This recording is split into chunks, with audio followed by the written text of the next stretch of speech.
South Kitsap High School is where we are, and Gil Navarro is the person we're interviewing tonight at Port Orchard FC training.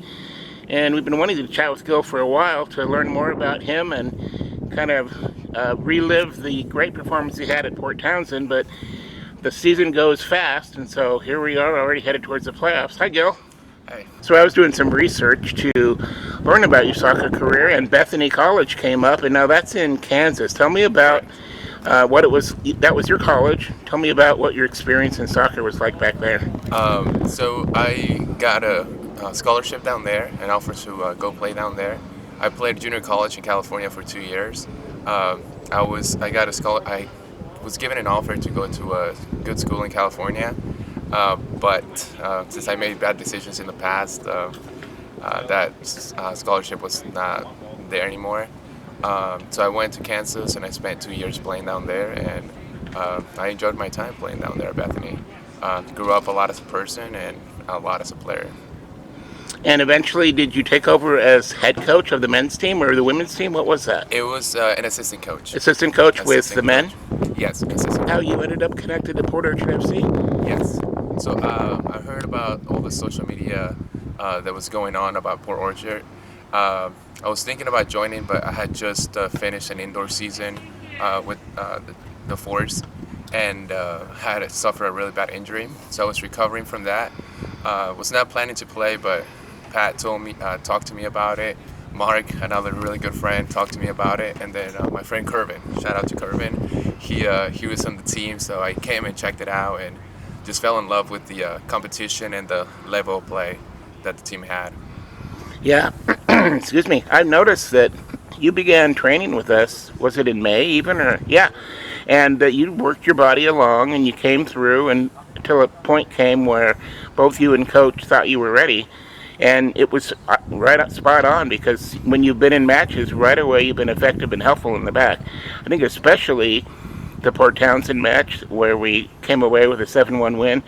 Everything they did was over the top, and it met your noggin, and back it went the other direction. Tell me a little bit about what you remember from that game. Yeah, so they played to what our strengths. Our strengths are physicality, balls in the air. Myself, Aiden, Vic, Johnny, and we had Graham on the left side. Yeah. We were just dominating in the air, and everything that was coming our way, we were able to control and send their way. And they were targeting me, the tallest person in the team. So I was just sending it back to them or to our team, and it worked to our advantage. It was unusual because it's a short field anyway, and that was what they tried to do. It continually didn't work, and so I think you really stood out in part because you had so many headers in a row, and they weren't just clearance headers. They went 20, 30 yards. So certainly a standout performance for you, and I think you and Vic had the most awesome games there.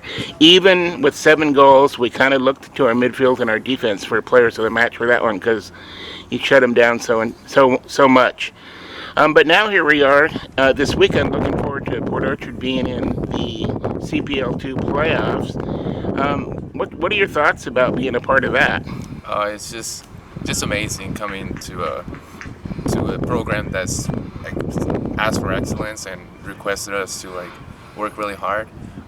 We come here every time to practice, and the boys work really hard. Coach Pat demands excellence, same as Coach Mark, and I'm just proud to be in this team and excited for the weekend. Hopefully we can come down with the victory, get the result that we deserve, and go on to CPL 1. So you're 34? Yes, I am 34. And Caleb, our goalkeeper, is 45. So yes. those max out that end of the spectrum. What's it like working with guys that are 18, just coming out of? It seems seamless. Like you obviously fit in, but also that they are ready to play with you. Yes, it's an adjusting for the social aspect, but the soccer aspect, as an athlete and as a competitor, you seek things like that. I like, trying to keep up with their pace and just pushing my body to see if I still got it. And sometimes I'm really happy with it, and sometimes I'm like, okay, we need to work out a little bit harder. But so far I've enjoyed the whole experience, and I'm so thankful for it. Yeah, now that I think about it, you're kind of more in Pat's generation than a lot of these players, right? Yeah, And that's interesting because did I hear correctly that you're now going to be coaching at the high school correct. alongside Pat? Tell me, you're going to be an assistant for the Central Kitsap Cougars women? Yes, so I just got informed yesterday that I received the position, and I'm really excited to be working along Coach Pat again. As I mentioned before, I worked with him in the middle at the middle school with the women, and we had both teams had undefeated seasons. We did so well, and I just want to continue that path that we created in the middle school along in the high school, and continue to work. Well, we'll definitely follow what the both of you are doing there at Central in the fall here, even as we're working behind the scenes to get ready for the next Port Arthur season. Gil, it's awesome to talk with you. Good luck this weekend. Have fun. Thank you.